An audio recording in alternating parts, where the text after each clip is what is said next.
assunto é o ministro Tarcísio da Infraestrutura, a quem eventuais perguntas devem ser dirigidas para elucidação de dúvidas que vocês, por acaso, possuam. Às 10 horas, a advogada Karina Cufa. A senhora Karina é advogada do PSL e veio tratar de temas partidários com o senhor presidente. Às 12 horas, almoço com oficiais generais da Aeronáutica.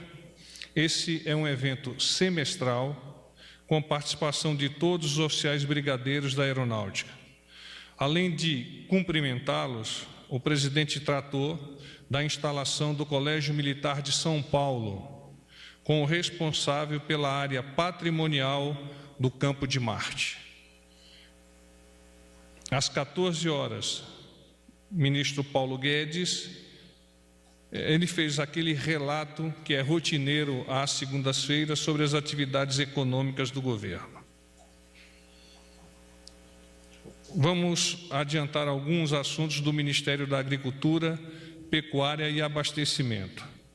A ministra Tereza Cristina reputa prioridade alta para as iniciativas e o incremento da agricultura familiar, alinhada com as políticas públicas do Ministério.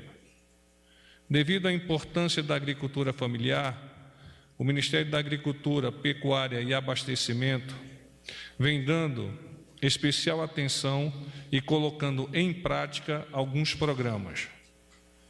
O Plano Safra 2019-2020 prevê mais recursos e oportunidades para os pequenos produtores.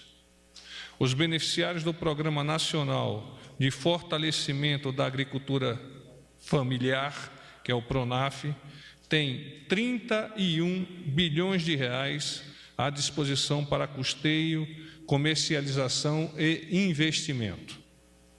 Em maio, foi lançado o programa Bioeconomia Brasil Sócio-Biodiversidade, que prevê o envolvimento de pequenos produtores rurais, povos e comunidades tradicionais, poder público e o setor empresarial na estruturação de sistemas produtivos que usem de forma sustentável os recursos da sociobiodiversidade e do extrativismo.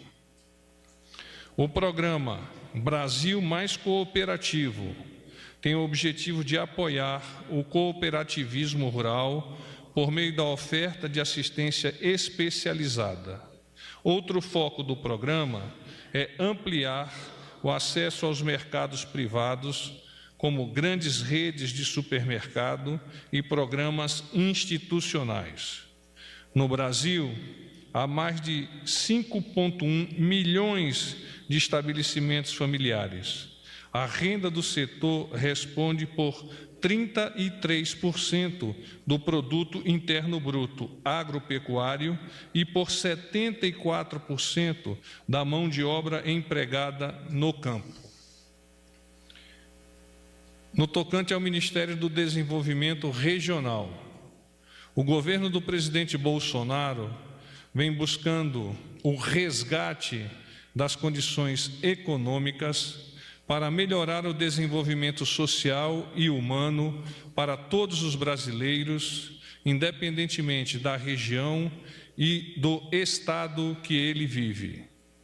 O presidente enfatiza que os nordestinos representam a força do povo brasileiro que supera as adversidades de toda ordem, sendo exemplo de gente resiliente e trabalhadora. Com esse intuito, o Ministério do Desenvolvimento Regional viabilizou, no primeiro semestre deste ano, operações de crédito para empreendedores e produtores do semiárido do Fundo Constitucional de Financiamento do Nordeste, totalizando cerca de 13 bilhões de reais. Os financiamentos já asseguraram por volta de 590 mil empregos na região para áreas menos desenvolvidas. Até o final de maio, mais 14 bilhões de reais poderão ser injetados na economia dos 9 estados nordestinos e no norte de Minas Gerais e do Espírito Santo. O ministro Gustavo Canuto mencionou que, abro aspas, o Nordeste é uma região extremamente rica e nosso objetivo é explorar as potencialidades locais para que a geração de riqueza permaneça aqui, criando atrativos para a sociedade. Fecho aspas. Dito isso, coloco-me à disposição para eventuais perguntas. Boa tarde, porta-voz. Carla Araújo, Tudo do bom, Valor Carla? Econômico. Tudo bem? General, eu queria pedir licença, é uma pergunta que tem um caráter até pessoal. Nesse fim de semana, o senhor foi alvo de algumas críticas do deputado Marco Feliciano e, indiretamente ou até diretamente, também do filho do presidente, Carlos Bolsonaro. O presidente, em algumas declarações, quando foi questionado, defendeu o seu trabalho. A gente tem visto já, desde o começo do governo, um roteiro meio parecido, como foi no caso do Bebiano, principalmente no caso do Santos Cruz.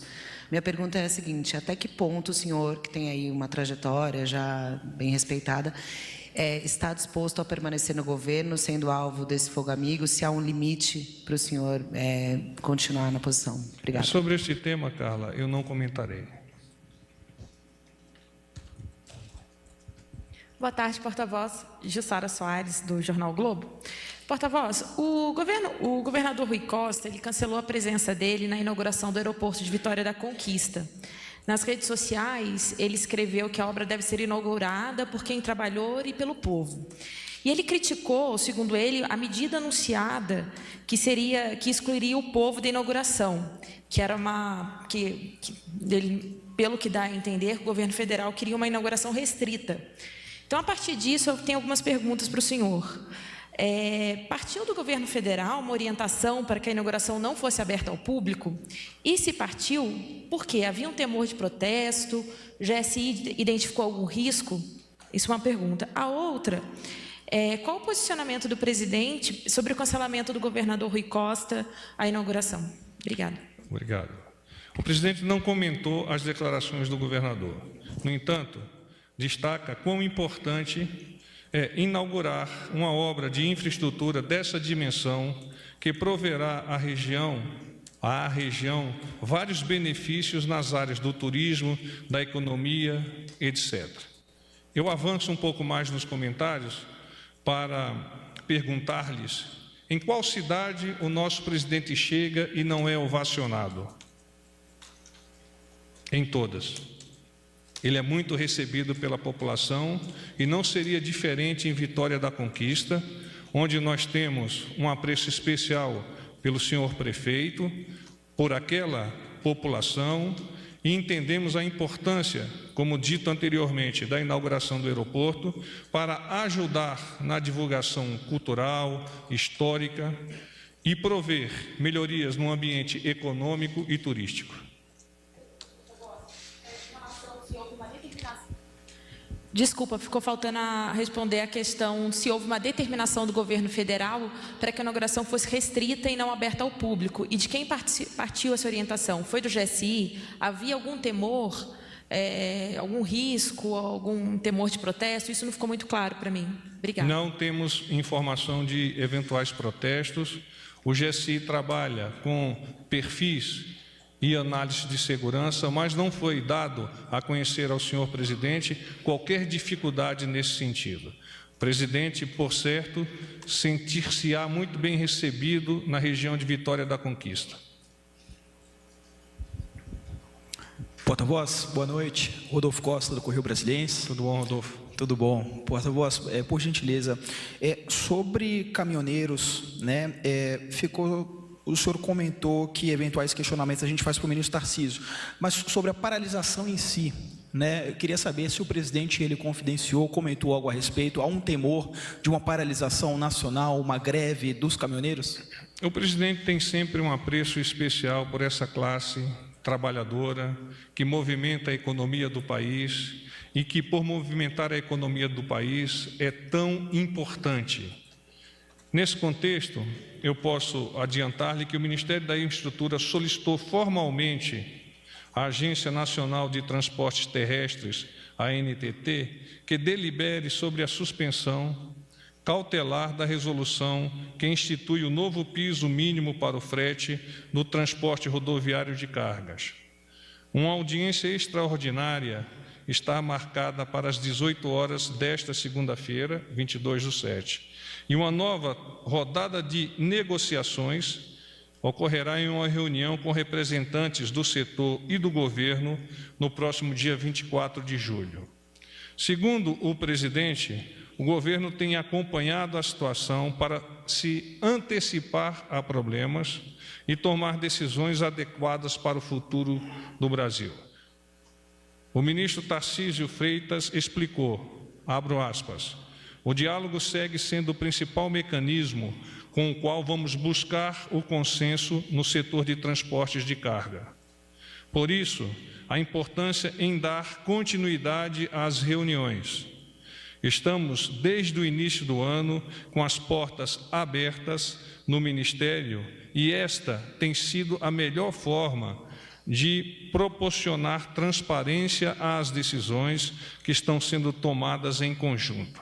Eu ainda adianto mais um dado ao nos prepararmos para o briefing de hoje. Em conversa com o senhor presidente, ele me cientificou que desde ontem, logo depois do almoço, vem acompanhando de perto os fatos referentes a essa possibilidade e sendo informado pelo ministro Tarcísio, pelo GSI, por todos aqueles que têm um envolvimento direto ou indireto. Está bastante confiante que haja um avanço, de fato já houve ao longo do dia, e que haja um avanço a fim de chegarmos a um bom porto a partir da quarta-feira. Sem trocadilhos, porto com transporte terrestre. Boa noite, porta-voz. Júlia Linger, do Estadão. Tudo bom, Júlia? Tudo bem. Eu queria saber se o senhor conversou hoje com o presidente sobre a possibilidade de manter os cafés da manhã com jornalistas. Ontem ele falou sobre esse assunto. Se já tem uma previsão de quando deve ser o próximo café da manhã. E aí eu também tenho uma outra pergunta sobre outro assunto. Se o presidente considera demitir o diretor do INPE ou tomar alguma providência em relação à gestão dele. Ele fez algumas críticas ao presidente. O que ele falou sobre esse assunto com o senhor? Muito bem. Com relação à sua primeira pergunta, sim, conversamos hoje pela manhã com o senhor presidente, que nos deu suporte a mantermos esse relacionamento com a imprensa, a provermos mais cafés da manhã. Estamos estudando, em consórcio com a Secretaria de Comunicação, melhores formas de estabelecer esse relacionamento com o senhor presidente, a fim de que haja, de fato, uma maior interação. Com relação à sua segunda pergunta, o presidente não me adiantou qualquer possibilidade nesse sentido. Oi, porta-voz, boa noite. Vitor, da Rádio Nacional. Tudo bem, Vitor? Tudo bom com o senhor? Porta-voz, a gente teve agora à tarde a coletiva lá no Ministério da Economia sobre o relatório de receitas e despesas. Foi anunciado um novo contingenciamento.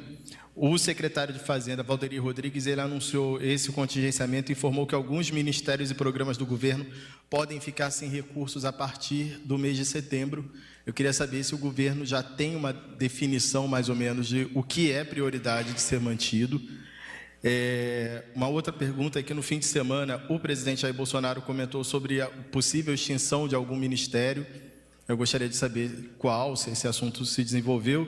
E a equipe econômica informou também que as emendas liberadas pelo governo na semana da votação em primeiro turno da reforma da Previdência na Câmara, elas podem ser alvos do contingenciamento, que vai ser detalhado em decreto que o presidente deve assinar até o dia 30. Eu queria saber se já tem alguma sinalização sobre esse assunto também. Vamos começar pela primeira pergunta, que nos ajudará a conformar as seguintes. Esse anúncio que foi realizado na parte da tarde hoje pelos secretários do Ministério da Economia vem ao encontro da transparência que o governo tem e fortalece cada dia mais de informar a sociedade por meio da imprensa quais são os avanços, quais são os eventuais recuos, particularmente nesta área da economia. O fato de nós termos que contingenciar agora cerca de 1,4 bilhões, acho que é esse o valor, se eu não estou equivocado, não significa, por certo, que no futuro tenhamos que inviabilizar a atividade de outros ministérios. A cada 2 meses, nós temos essas reuniões e os nossos técnicos do Ministério da Economia vêm buscando soluções, aquelas possíveis dentro da legalidade, para darmos a oportunidade de chegarmos até o final do ano com o orçamento previsto e controlado pelo Ministério da Economia nas melhores condições. Eu não tenho informação sobre a tua segunda pergunta. Você pode repeti-la, por favor, só para entendimento do público. Era sobre a extinção de ministério? Não tenho informação, o presidente não me comentou sobre este tema. Tá certo. E a terceira... deixa eu ver. A terceira é respondida junto com a primeira, não é? Isso, sobre as emendas contingenciáveis. Isso. Está dentro desse contexto também de tornar cada vez mais saudável o orçamento e o emprego desse orçamento, sempre dentro da legalidade, que é, como vocês conhecem, a Lei de Responsabilidade Fiscal. Porta-voz, boa noite. Thaís Oliveira, da Rádio CBN. Como vai? Tudo bem? Tudo jóia. São 2 perguntas. A primeira delas eu queria saber se a divulgação dos saques do FGTS está mantida para essa quarta-feira ou depois de uma reunião. A princípio será na próxima quarta-feira. Teve alguma mudança em relação... Está em estudo por parte da área jurídica e da área econômica. A outra pergunta ainda em relação ao INPE. Mais cedo, o presidente disse que acha importante que ele e os ministros avaliem os dados do INPE antes de uma ampla divulgação. Ele acha que esses dados são muito sensíveis, inclusive para a formação de acordos internacionais. Caso esses dados causem estranheza ao presidente e o governo entenda que eles são sensíveis, o Planalto pode não divulgar esses dados? Como é que é a avaliação do governo? Absolutamente. O Planalto sempre trabalha pelo princípio da transparência. A intenção do senhor presidente é identificar desde pronto o relatório, quais são as demandas e quais são as ações prospectivas para corrigir, se for o caso, e para potencializar eventuais dados que ali ocorram no relatório. Absolutamente não há intenção do presidente, do governo, de ferir essa cláusula pétrea que é a transparência do Poder Executivo para com a nossa sociedade. Paz e bem.